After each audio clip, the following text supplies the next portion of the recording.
Chapter 1, Mishnah 6.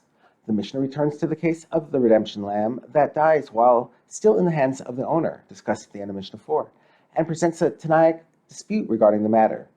If someone designates the lamb as the redemption for a Peter Chamor, but the lamb died before he gave it to a Kohen, Rabbi Eliyahu says that the owner is responsible for the lamb and he must give a replacement to the Kohen, just as a father is responsible to replace the 5 salaim of the redemption of a firstborn son if they were lost before he gave them to a Kohen.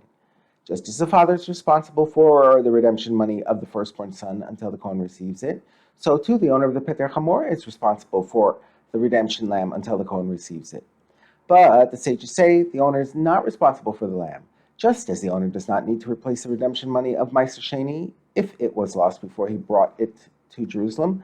The redemption of Meiser Sheni takes effect as soon as the owner transfers its sanctity onto the money, and remains valid no matter what happens to the money afterward. So too the Peter Chamor is redeemed as soon as the owner declares that the lamb is a redemption for the Peter Chamor, no matter what happens to the lamb afterward. The Mishnah cites support for the position of the sages. Rabbi Yehoshua and Rabbi Tzadok testified regarding a firstborn donkey redemption lamb that died before the owner gave it to the Kohen, that the Kohen is not entitled to anything further.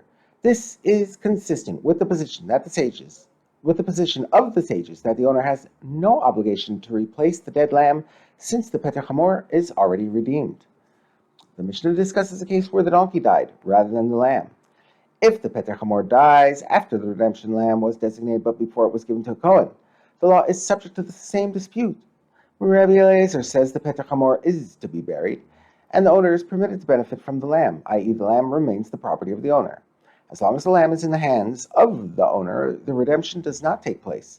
And now that the donkey is dead, it no longer needs to be redeemed.